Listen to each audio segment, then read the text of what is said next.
Namaste and good morning. Welcome to our special session today on Omkar chanting, and also we mark the end of our 30 days challenge here. So I wish you all a very happy International Yoga Day, and on that note we will be chanting some rounds of Omkar today, and you can come in any meditative pose of your choice for the same. So those who have been following us for the Omkar chanting and also the pranayam before, at the end of the session today, we will be discussing on the sequencing part as well today, on how to wrap up your practice now. Since you have learned so many practices, we'll be revising it too. So for those who have been following us from day one or later, can stay back even after Omkar chants, and we will be try to do discussions and also addressing some questions and answers and everything. So I'm very happy that most of you have been very dedicated for all the 30 days, and I'm reading some names here who have been regularly reflecting in front of my eyes, and I've always memorized the names of especially Rati Rupa Mataji, Santosh Kumar, Bharti Gaya, Sheetal Bhatt. I've been regularly reading all these names every time, and many of you also others. Yeah, Kirti Maya. So I've been reading these names and I feel inspired by your presence. I mean, I look forward for these names now when I remember that yes, they have been following us and asking questions. Also Arun Agarwal, yes. So also Lakshmi, Vijaya Lakshmi, yes, I know you. So I'm very very happy to have you all on all this beautiful journey that we've had. So today we are going to dedicate this Omkar chant for the well-being of our families, well-being of our society, our larger family of course, and for the entire basically the world which is going through a crisis right now.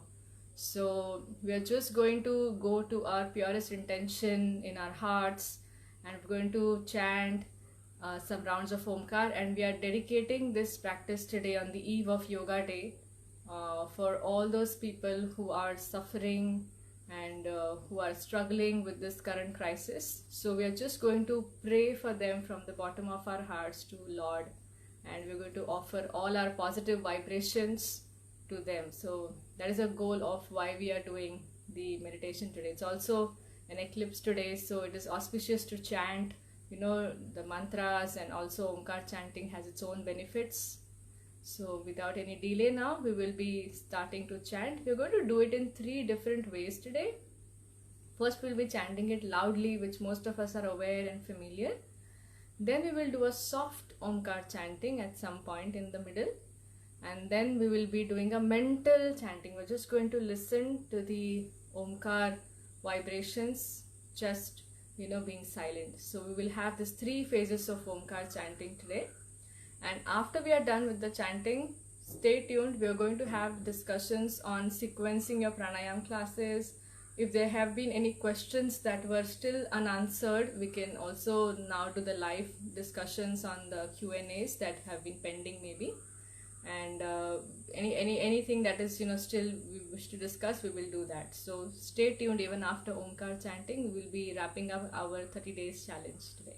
Okay, so now let's keeping our spine straight,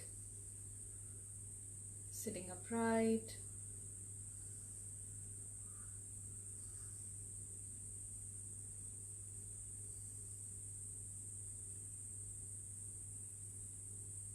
observe your natural breathing, realigning, adjusting your sitting position wherein you can sit for a longer time.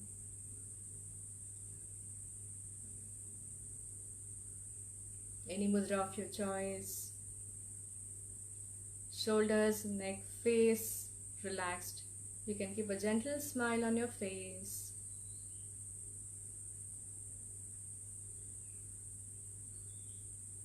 Eyes gently closed. Try and keep your eyes closed throughout the practice of Omkar chanting. So then the first phase, we will be doing the chants loudly. Whatever way you are familiar in chanting, you can carry on with it. Bring your awareness completely on the present moment, leaving aside all the thoughts for the moment.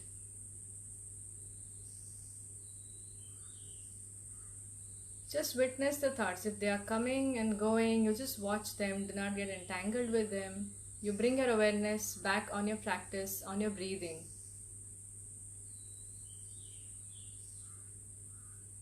If it's comfortable for you, you can also keep your focus with your eyes closed on your eyebrow center for more awareness during the chants. Before every chant, you can take a deep breath in, and then that will make your Omkar more better, longer. And now let's begin. Take a deep breath in, and we'll all chant together at our own pace and speed. Whenever you stop, you can always inhale and start your second round.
And now, once you're done with your round, keeping your eyes still closed and awareness on the Omkar chant, we will now chant Omkar softly in a low pitch that only just you can hear it, or maybe a little bit of around sound is there. Very soft Om.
And now we will make an effort to chant the mantra Om in our mind.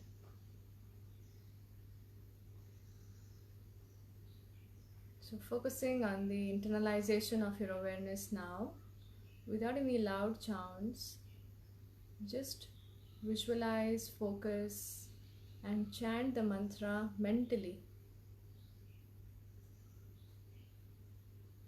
keeping your focus at the eyebrow center.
Shanti mantra together.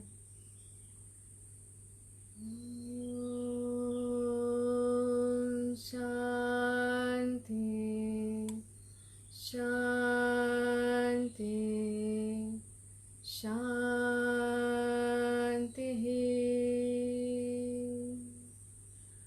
Om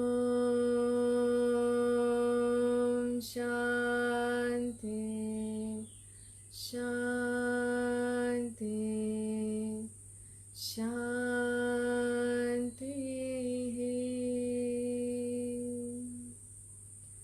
Om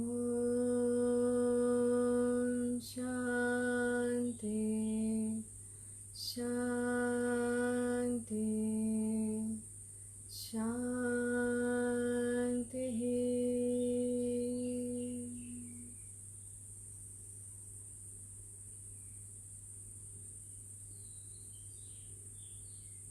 And now you can rub your palms,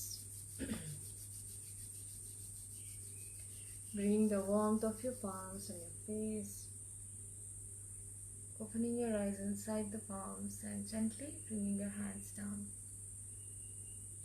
So we dedicate this practice to the Supreme Lord, and also we take a resolve here to spread all the positivity and vibrations that we created with our small meditation for the well-being of all around us. Loka samasta sukhino bhavantu. May all beings be happy.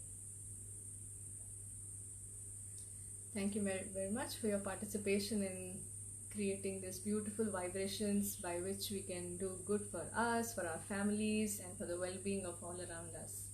So now we would be discussing on the sequencing part, and we will quickly do a revision of things that we have learned, because we've been always doing some different things at times, but today we will try to put it all in a box properly and just see what sequence is best for us. So since we have started, we have tried correcting our breathing, then we went for some pre-pranayam practices, and we learned some dynamic practices, some balancing practices, and then cooling, relaxing practices. So I'm going to now put them all together. So remember this 5 steps now that you need to remember whenever you start your pranayam practice.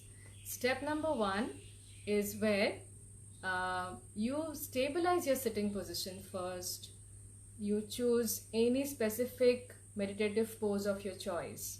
Some of the meditative poses that yoga scriptures advise are Vajrasan, Sukhasan. Vajrasan is a thunderbolt pose. So many of you, I know, asking the question, so you're familiar with that pose already. So Vajrasan is a pose that you can, thunderbolt pose, very popular pose. In fact, that is the only one pose you can also do after your meals. Rest yoga is not advisable. For Vajrasan is also good for digestion. And apart from that, any meditative pose that I'm talking now helps you in keeping your spine straight. So you don't have to work much. It brings that natural, like creates a tripod of our body by which the spine is standing on it, sitting on it. And so we don't have to worry much on how is my position. So sitting in any meditative pose is always, very helpful. So Vajrasan is one. Sukhasan is easy cross-leg position, which most of us sometimes sit while having meals, or when we randomly sit with our cross legs, what we are doing is Sukhasan. There's also lotus pose, Padmasan, but do this only if you're familiar. It's not the beginner's pose sometimes. People with kind of a stiff hips would really find it challenging. Even people with knee issues needs to be very careful when they sit on the floor.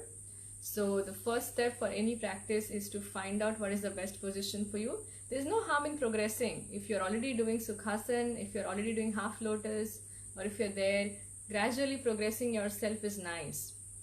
Progressing in pranayam and sitting pose is when you are able to sit in one position for a longer period of time. That is a progress. So I'm not really much worried on which pose you choose here. However, if you are able to sit stable, that is what exactly we want. Because remember, eventually the goal is not just pranayam. The goal, as per the yogic scriptures, is gradually to transcend yourself to the next level of yoga, which is meditation. So you will be able to sit in meditation for longer time if your prana, your energy body is in balance, your body is stable. That is a foundation for it. So that is why you need to work on sitting in a longer time. This does not happen, however, by forcing.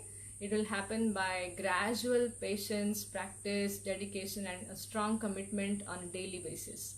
So first step of what I wanted to share today among the 5 steps is you make sure you choose your comfortable sitting pose, and then you focus on your breathing. Very important. We have discussed this several times, that we have to bring our awareness on what we are doing to get the maximum benefits of it. So my body is very stable, my body supports me a lot, I can sit straight, however my mind is traveling everywhere. So again, we are not reaping the benefits of our practice here. So we have to sit straight and then bring your awareness, fix it on the breath, fix it on anything you want to, maybe with your visualization, but anything that is positive and higher in nature. So fixing your awareness on that will help you to bring you in the present moment. So connecting yourself to your practice is very important. So stabilizing the mind by bringing it back on the breathing. This is a primary step. Now second step is maybe deep conscious breathing, where you correct your breathing, like 3-part breathing, or any pre-pranayam practices that we have been doing. So that is the second step. So either conscious deep breathing, which is the 3-part abdominal breathing. This is for especially for those who have just started their pranayam journey. So the first step is we want to correct our breathing. We don't want to breathe in and out wrong way in our daily lives and then start the pranayam. We want to first correct the breathing. So the first step is deep conscious breathing. The moment you feel that you now understand what it means to breathe right, you can also then progress yourself into some pre-pranayam practices. So that is still a second step. Either working on your breath correction before pranayam practice, and then gradually moving on to pre-pranayam practices, like we did some of the variations of fast breathing, if you remember. Inhaling and exhaling through left nostril, inhaling and exhaling through the right nostril, then right inhale, left exhale. So all these dynamic variations that we did to kind of open up the nostrils, to prepare the body. So these are all pre-pranayam practices. They are not actually yet the breathing practices. So fast breathing variations was one pre-pranayam practice. Second was, if you remember, the Viloma breathing, the interrupted breathing. Sometimes we just did inhalation in an interrupted manner, sometimes we just exhaled in interrupted manner, and gradually we did both. Inhaling interruption, like, and then also exhaling the same way, right? Then we also gradually added Kapalabhati with one nostril. That is also a preparation for Kapalabhati or fast breathing. So these are some pre-pranayam practices: conscious deep breathing, Viloma breathing, variations of fast breathing, and half Kapalabhati, I can say, or one nostril Kapalabhati. These are all preparatory work for pranayam. So that is step number 2. So if time permits, you go for a few rounds of this as well. Gradually, if you feel your body is prepared, you are being very consistent with your pranayam, you can skip the step 2 and directly go on to the next proper pranayam practices. But this is, I won't say it is optional or something, but if you are struggling with the time and you cannot add up so much in your schedule, and if you have been consistent, your nostrils you feel are pretty okay, opened, and your lung capacity has improved, there is no harm in skipping the stage 2 as you progress. But as a beginner, for few months, it is a fantastic thing to even do some preparatory work all the time. It's like warming up the prana or the body for that. Okay. Step number 3 is now you start always. That's what we have been doing. I'm sure most of you must have memorized the sequence, but I'm just putting it legally properly today. So step number 3 is doing some dynamic or energizing breathing, right? So this is really important. I mean, this sequence is, the goal is to build immunity, especially if the goal is to heal yourself from any kind of allergies, cold, cough, sinus issues, or low energy, or whatever issues that you are looking for healing. This sequence is very therapeutic in nature. So do not change the sequence, in my opinion. If you have been practicing some different sequence and that has benefited you, of course, I'm not claiming that you should stop that and start this. But if you are very new to the practice, then I'm sure this sequence is something that you... Yeah, sorry, I think we had some internet issues. So we'll be back again. So we were discussing on point number 3, right? So I'm just going to quickly go back and revise things. Sorry, we had some internet issues here. I've just changed the connection again. So the first step is stabilizing your body, breath and mind. Step number 2 is correcting your breathing by conscious deep breathing, the 3-phase breathing. And then gradually moving further, progressing yourself to some pre-pranayam practices, which we have learned over the period of days. And third step, very important, and the whole sequence now is very therapeutic in nature, will help you in your healing journeys, in also definitely in your immunity building. That has been a personal experience, that has been a collective experience of many people with whom we have shared these practices. So step number 3 is your dynamic and energizing breathing that we have been doing, which is Bhastrika, the fast breathing, along with Surya Bhedan or without Surya Bhedan. That's completely optional. It just has some additional benefits for people who have been usually facing the problem of cold, cough related issues. So for them, combining Bhastrika and Surya Bhedan has been really helpful. So that can be done. But otherwise, you can also do these practices as energizing, heating or dynamic, and it's individually as well. So Bhastrika, Kapalbhati, Surya Bhedan, these are some practices that you begin your class with and a proper pranayam class. So doing those. How many rounds now? For Kapalbhati, remember most of us who have been continuous on this journey, we easily did rounds for 1 minute. So ideal ratio for, or ideal number of rounds for Kapalbhati is around 120 rounds in 1 minute. However, a disclaimer here, many of you have just signed in today or maybe have just joined Pranayam Journey few days ago referring to the previous videos. So please make sure you progress yourself very gradually. We do not want you to push yourself and get tired or, invite more diseases. So be very careful when you increase your round. Be consistent, I would say, for good number of days with the same number of rounds. The moment you feel that I am super easy now and I feel extremely comfortable, that is the time to think about increasing the round. However, doing 1 minute 120 rounds, and like that you do 3 rounds of Kapalbhati for your daily, the best benefits. So you end up doing almost 360 rounds, but you're taking a break here as a beginner still. You're not doing it continuously. I know some who can also do it continuously. It's all right. But on the beginners platform, I do not wish to promote that. If you're already doing it, there is no harm in even doing it continuously. But otherwise, we stop after 1 minute. And now do not target for 120. It's okay. Let your body organically grow there. Let's see, you can keep a target of 1 minute, or maybe you just can count your stroke, maybe 70, 80. Even as a beginner, if you are in 30, 40, it's not a wrong number. It is still giving you lots of benefits. So that was about Kapalbhati, how many rounds to do, right? Bhastrika also you can do around 30 to 40 strokes in 1 round, and how gradually we pace up and then we again slow down. So Bhastrika also you can do 3 rounds of around 30 to 40 strokes, and adding up with some 5 rounds of Surya Bhedan. There is no harm in doing more rounds of Surya Bhedan also. I guess I had this question few days ago.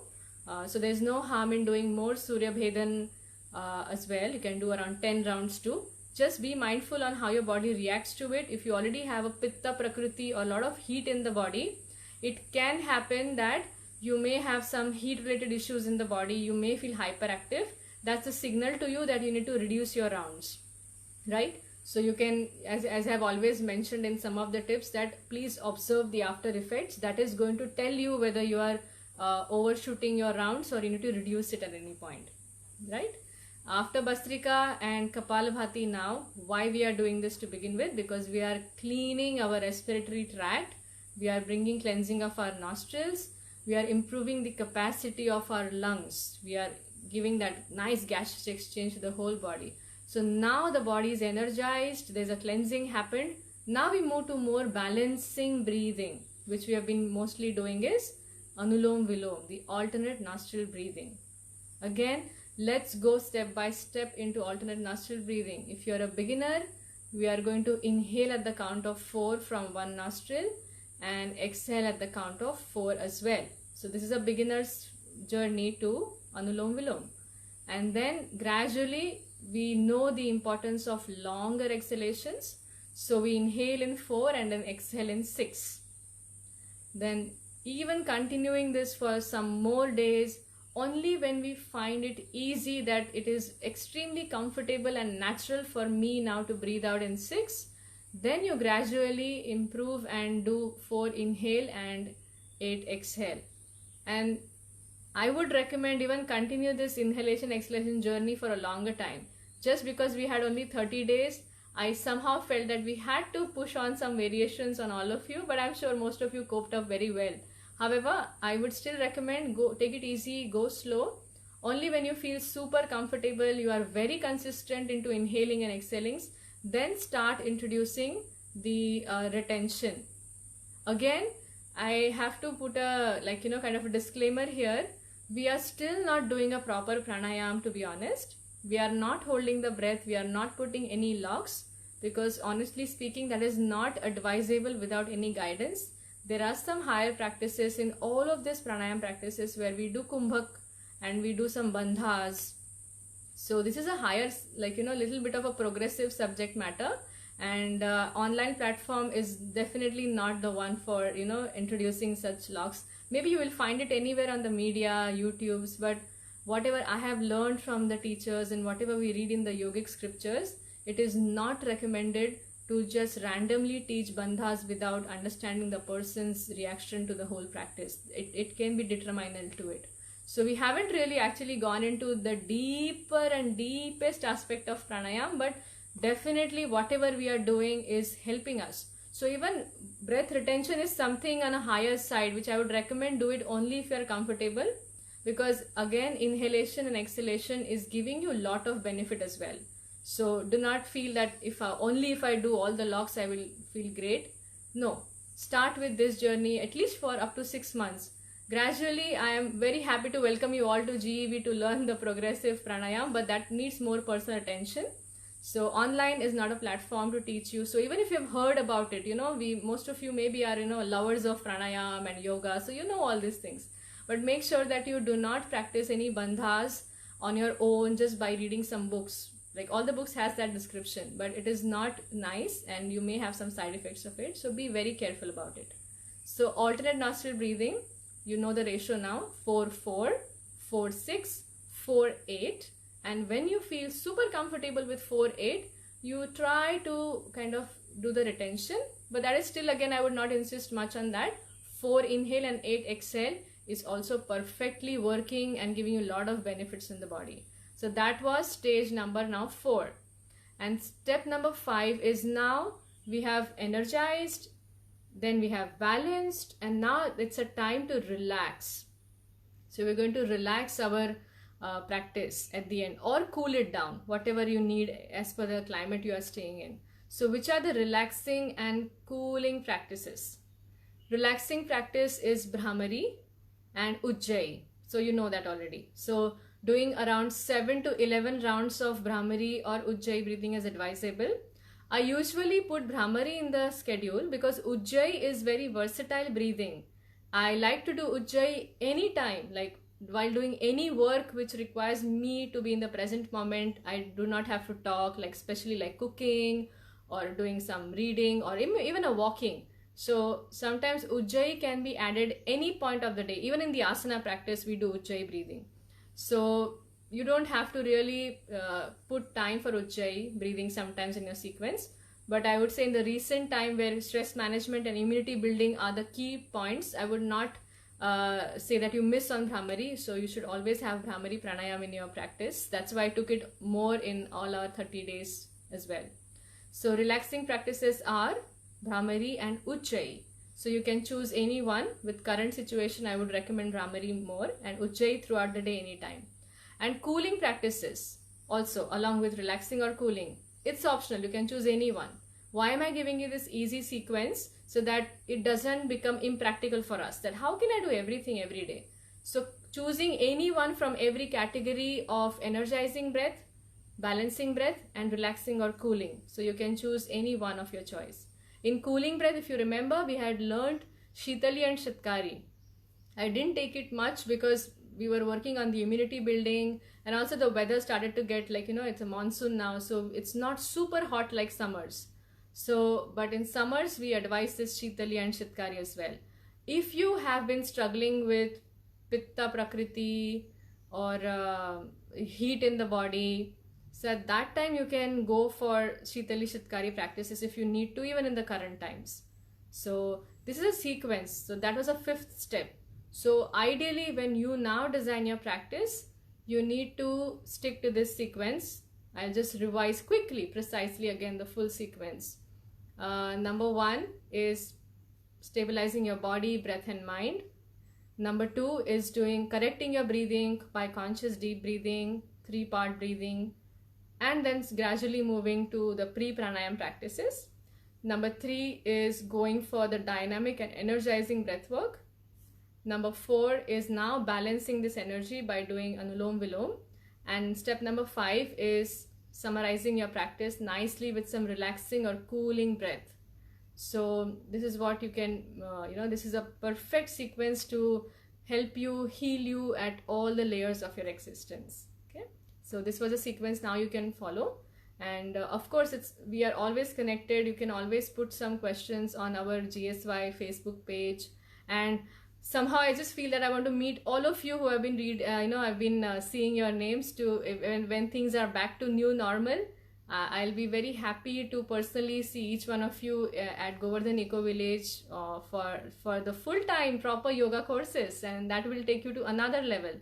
I mean, if you have enjoyed the online journey, I can't even imagine how much you're going to enjoy the offline journey here with the beautiful nature that we have around in GEV. So that will be an amazing opportunity to see you all, here personally. So I would like to now quickly read out some questions, if any, if you've had. So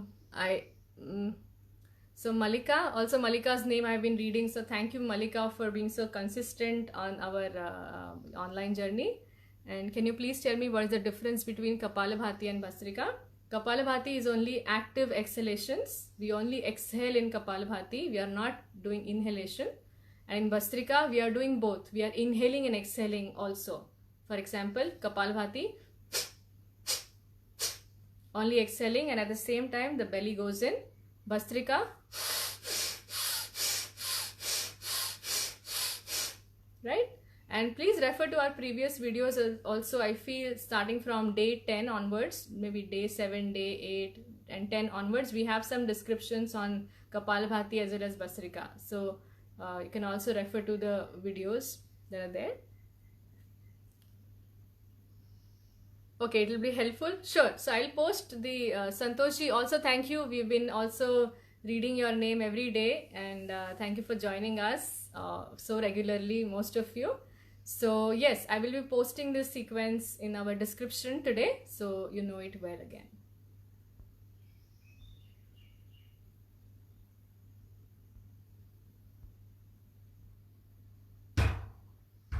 Also CA, I don't know how to pronounce your name, but CA Atanu Sengupta, also thank you very much. You've been very curious, asking questions, sharing your experiences with us. It has been amazing. So I'm just reading out a few more questions. Avdesh Kumarji, thank you for being with us. Chitraji, we welcome you most at GEV whenever the things are back to normal. So Arunaji is asking, when should we do Surya Namaskar? Please discuss the sequence of walking or yoga. So yes, we have to do any physical practice or exercise before the pranayam. That gives us more energy and strength to sit for longer time in pranayam. You may have realized that just doing Surya Namaskar few rounds, how you felt that I feel more natural to sit and I feel more energetic. So any dynamic practice, any physical exercise, yoga, walking, jogging, or whatever you have in your daily schedule, try to do it before pranayam, and that is really nice. So that's the sequence also as per the traditional scriptures. If you go through the steps of yoga, first step as in one of the step first comes is asanas, and then you have pranayam. So the purpose of asana or any physical practice is to stabilize our body, make it strong, flexible and lighter, so that we can sit for a longer. That's the only problem with all of us, isn't it? Most of us understood the technique, most of us are super excited, but our back does not support it. We immediately have back pain and neck pain and stiff shoulders, and that kind of spoils our mood to practice. That is why adding some physical practices is super important. For those who have just joined us today, would like to share that we have recently, yesterday, did a nice small Surya Namaskar workshop. So even if you add a little bit of Surya Namaskar rounds to your practice, that will be really nice.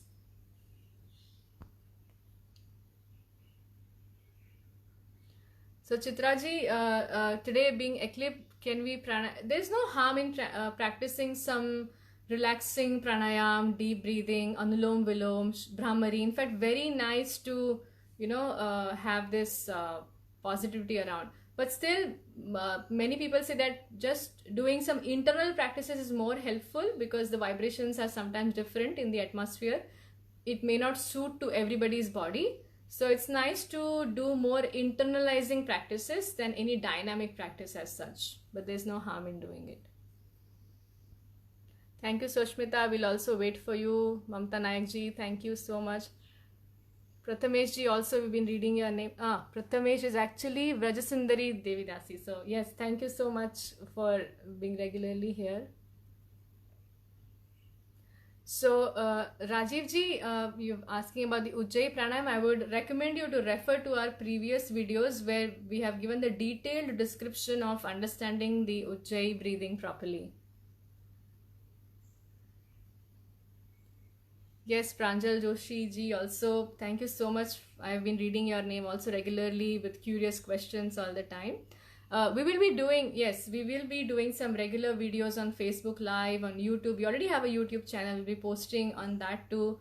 Plus, I also recommend you all to go on our websites, not just for pranayam courses, but there are different yoga courses that will be really helpful for you, like Yoga Nidra, Bhagavad Gita. We will be having some courses on women wellness, kids yoga. So please go to our EcoVillage website on the yoga page, and different courses are lined up that will be really helpful for all of you.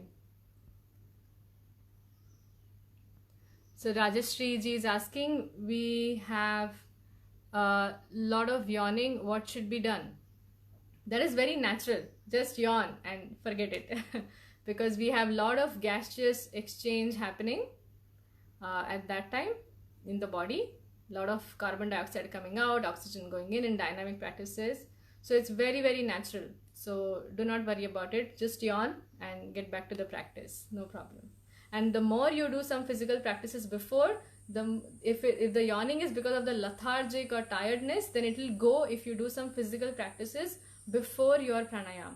So, but sometimes the yawning is natural with some dynamic breathing, and also we are kind of relaxing the body. When we do Anulom Vilom, there's a lot of relaxation response that our nervous system has. So because of that also, we feel like, as if the body is getting relaxed and we start to yawn. So it's natural. But if it's because of lethargicness and tiredness, then you make sure you do some physical exercise before coming to pranayam. Yes, Bharti ji, thank you so much also for your compliments and regular participation. Prathamesh, Pooja Nair, thank you so much for your appreciation, and also have been seeing your questions and names pretty regularly. I'm just hoping that all of you also continue your journey of practice after the sessions are over. So Prathamesh ji has a question. Seeing the effects, can do Surya Bhedan and Shitali on the same day? No harm. It's nice. In fact, if you're doing too much of heating practices, you do not end up your session with that also. You want to balance it always. You do not want only one energy higher on the body. You want both the effects. So depending on what are you looking forward to. If you are the person who are always more on a less energy side, tired, fatigued, your body is asking for some dynamic actions, then definitely you can raise the bar or the ratio or the number of rounds for your Surya Bhedan more, and Shitali Shitkari can be lesser, because maybe your body naturally is very cool and relaxed. You don't need that response too much. So that way you can go for more of a Brahmari practice then, or you can go for Ujjayi. However, if you are the person, your body is always like, heat and acidity related issues, pimples, acne or Pitta Prakriti, then definitely you want to focus more on the Shitali part of it. But doing little bit of rounds is always a balancing approach to all. So depending on what your body type is, what you need also will say a lot about things. But make sure you don't do one thing. This I have experimented on myself personally just to understand whether this is fake or really works. Few years ago I experimented. I personally love doing dynamic and energizing practices. It makes me feel high and energetic throughout the day. So what I did few years ago, an experiment, is I did not follow it up with any of the other relaxing and cooling practices. And few days I felt great about it. I was like very energetic. The problem that I started to face later on is some feedbacks that I started to write on how my body responded to only dynamic practice was being my Prakriti, being Pitta Vata, Vata Pitta sometimes. So I realized that I am being more hyperactive where I should be more balanced. I mean, I was just not getting sleep at some time. I was not able to sleep because so much of energy was there in the body, and which is not good actually eventually. At the time of sleep, I need to sleep no matter what. So I was still like, the mind is producing ideas and some thoughts are coming, or you feel little agitation on small things, like suddenly you want to react quickly. So I realized that if your practice is imbalanced and if you only focus on the dynamic, then it is not good. So that is why just doing dynamic every day and feeling that I'm developing my immunity is not going to do you good. So make sure you have a very balanced approach to the practice, doing all these aspects together. Thank you, Rajiv ji. Yes, Radha Govind ji also, thank you very much for your appreciation. So Sheetal ji has a question. Do we need to do both Kapalbhati and Vastrika? You can do either, no problem, absolutely. You can do either of them depending on the time. So what I like to do is one day I do Kapalbhati in my practice, next day I do Vastrika and Surya Vedan. So like that I keep rolling my practice sometimes. It feels great to the mind as well, and I get benefits of both because sometimes we do not have time to do all that. So any one is good. Can we do Kapalbhati after sunset? On a practical note, the best time for pranayam is morning. If you're not able to do things like that, then it's all right to do after a proper meal gap in the evening. It's a little compromise, but there's no harm. We have to be practical in today's day and age. We all are busy people. Maybe mornings are not suiting us. So there are some adjustments that we can do, and we can do the same practices in the evening, but you can make sure about the our kind of meal timings, 3 hours of gap. Okay. So Rajiv ji is asking about Ujjayi pranayam. Okay, I'll quickly describe the Ujjayi pranayam. Ujjayi is nothing but we contract our throat and take a breath in. So Rajiv ji, the analogy that we gave while teaching Ujjayi was very helpful for many of us to understand what is Ujjayi, because Ujjayi is something I can't demonstrate or you won't hear the breathing. So what happens in Ujjayi, my focus, my concentration is on the contraction of the throat slightly. It's not a forceful action, it's a very slight contraction. And what happens is the air comes through we have to visualize that the air is really coming to the small pipe inside, and the sound is similar to the sound of the hissing snake or a snoring baby if you have seen. So what happens in Ujjayi is something like this. You may not hear it, but I'm going to explain it to you now through the analogy of fogging, or if imagine that this is a mirror. You can take your hand in front of you, Rajiv ji, and now just breathe out as if you're fogging the mirror, what children like to do on the windows in the winters. Or maybe like a Colgate ad, where they have been smelling. I'm sorry to give this example, that's what I remember every time when I teach this. So fogging the mirror. Ujjayi is nothing but doing the same thing with mouth closed. Inhaling Ujjayi, exhaling Ujjayi. So that is Ujjayi breathing, Rajiv ji. So you can try this fogging the mirror analogy and see how you are feeling. That contraction that happens in the throat while fogging, that goes like inside. So you can practice it, and also I recommend refer to our previous videos for more details on that. But this is precisely the Ujjayi breathing, inhaling as well as exhaling. We contract our throat in a way which is pretty relaxing for the body, has tremendous benefits. Very mindful breathing. You hear the sound of your own breath that brings you in the present moment. So Ujjayi Pranayam is this in simple. There are different progressive stages, but 30 days are not a good time to push you all into, so many things. I still did that, but ideally people take a lot of time, in one variation and then progress. So there are different ways, but this is a beginner's level of, different practices that we have done.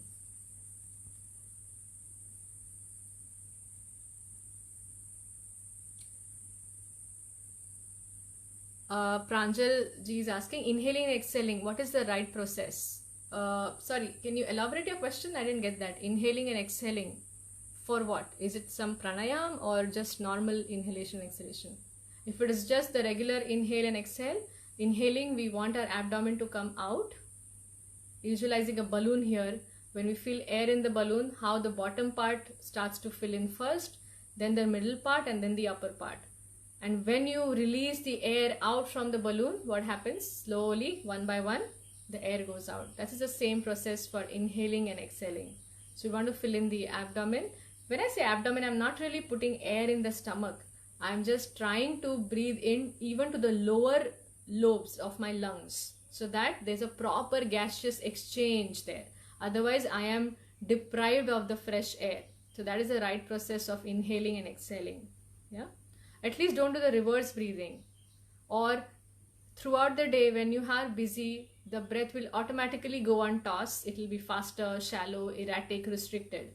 But time and again, if you bring your attention and awareness back on the present moment, then it is definitely going to be very helpful in a long run, where you are more mindful on how you're breathing, and the breath has this mechanism by which it will auto-correct itself if you are regularly paying attention to it.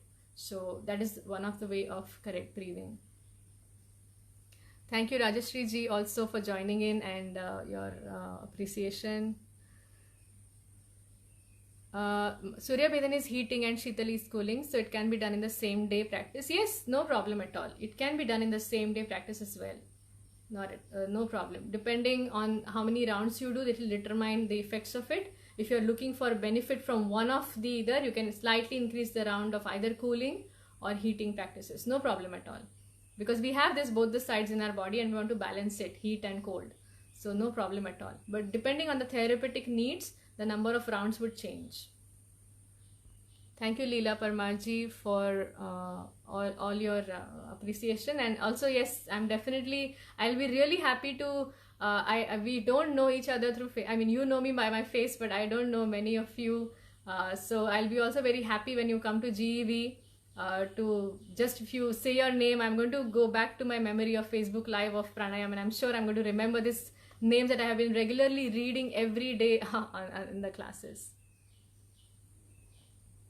Thank you, Srivasu ji. So Radha Govind ji, about the videos on Facebook. Yes. So I believe you will soon have this information, but I believe all the videos will be posted on our website now under a proper theory as well, because we don't want people to simply refer to any video on a day and start to do it. I hope you understand the collateral damage that we can have if somebody just clicks on any one video and start to do without referring to any systematic way of growing in the practice. So for me, it will be a slightly risky thing to put all the videos randomly on it, but definitely we're going to have it systematically on our website, but we will encourage people to take up this systematic progressive journey from day 1 to day 30 to make the most of their practice. So that is going to happen for sure very soon. You will be having all these videos on our website, so that whoever beginner is also coming who has not followed this Facebook Live will be still having the access, but in a systematic way from day 1 to day 30. Thank you, Tina ji, also for joining, and we hope to see you soon again, and we will be definitely posting more informative videos on Facebook and doing some more therapeutic sequence. That's the plan for future. So stay tuned on our page, and we will be definitely doing some therapeutic sequences of asanas as well, like yoga for back pain, yoga for neck, some Arogyam series, what we call, some women wellness some workshops on mudra. So many things are going to come up. So please, stay tuned with our page, and we'll be doing a lot. Yes, Ajay ji, Hare Krishna. Meera ji, thank you so much. Thank you, Santosh Kumar ji, for all your wonderful words. Mamta ji, thank you. Kirtimai Mata ji, Atanu Sen Gupta ji, thank you so much. Should stomach go in while inhalation? No, stomach should. I think I just answered that. So stomach should actually come out, abdomen, the area. Like, if you, so what Pranjal ji you can do is, you can lie down on the mat and place some light notebook or a soft toy or any diary or some object which is lighter in nature. Put it on your belly. This is to be done when you lie down. And now when you inhale, the object or the whatever you have kept on your belly should rise up. And then when you exhale, it should now go down. That is a correct breathing. So try it today. Lie down on the mat. Place a light notebook on your belly, near the belly button on the abdomen. When you inhale, the object, the belly should rise up and down. This is the correct breathing. So that is the first step, that we do before we start pranayam, so that we know what is correct breathing and we have this same fundamental principle clear before we go for pranayam practices. Yes, Santoshji, some scriptures. I would definitely recommend one of the book that I like to refer for my pranayam journey is from Bihar School of Yoga, Prana and Pranayam. It's a blue cover book, and I'm not sure, think it is available online, but mostly they do not have any stall anywhere around. Maybe you get in some yoga book stall somewhere in Rishikesh, or they have in their ashrams, but you can try. I think they do have some books online as well. So Prana and Pranayam is one of the book that I would definitely recommend for your deeper study for this subject. Thank you, Mamtaji and Avdesh. How do you know the body type of whether it's Kapha, Pitta, Vayu? I think you can consult any genuine Ayurveda doctor. And nowadays there are also wonderful genuine forms, questionnaires available online.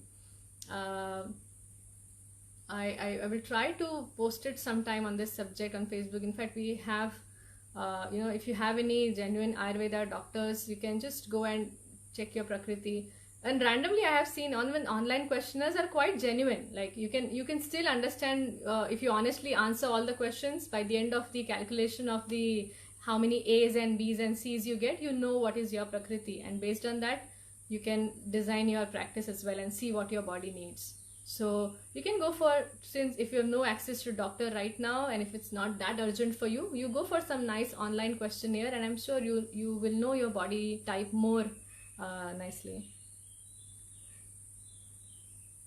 Thank you, Ramakrishna ji. Yes, I inspire you to please watch all the previous videos too, because that is going to set the foundation right, and I will look forward to see you at GEV here.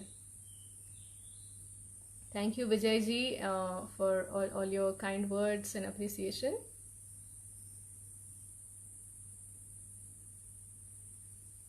Okay, Malika ji, so you want longer sessions. Definitely, when we do some videos on some asanas, it is going to go slightly longer. The only 15-20 minutes was like an inspiring journey, because many people would otherwise freak out that, oh, I can't spare so much of time. So I think just to pull you all, I had to say 15-20 minutes, but I'm sure sometimes I ended up shooting up more timing. So definitely we'll have longer sessions in future. So thank you so much. Suresh ji, thank you so much. I hope to see you again at GEV. I've always know your journey. You were here with us for 7 days courses, and again you came back. So we look forward for your more visits here, all of you. Thank you, Sushmita ji, Lunalini ji. Thank you, everyone. When will sessions begin? So Tina ji, we are still in confusion. When will sessions begin? Personally, we feel ready to take the sessions, but respecting the situation, I feel definitely we have to wait for a couple of more months to decide anything. So, but stay tuned on our Facebook page, stay tuned on our website as well, and we will be declaring for any of the offline courses that we will be starting soon. Suresh ji has a wonderful suggestion. I'm in for it already. Please conduct some programs for 50+ would like to surely, you know what we can do, Suresh ji? We will very soon plan some sessions on chair yoga and pranayam. So I definitely promise you that we will definitely do it. And that has been my core interest too. That has been in my mind. So thank you for triggering it. I'll be very soon getting back with those details as well. So we can do for golden age yoga very soon. Niteshji, is any yoga manual for home practice? Niteshji, I would first recommend you to get trained into yoga properly personally by some teacher, and it's nice to then start the home practice. Of course, right now the situation is such where we were all helpless and we are all doing online practices. There are many books, but I would still tell you to first go for some of the personal sessions so we have an idea. And as far as one book that comes to my mind is Kriya Yoga book by again Bihar School of Yoga. It has a nice schedule on how you progress in your practice on a daily basis. Thank you, Somnathji, for your appreciation.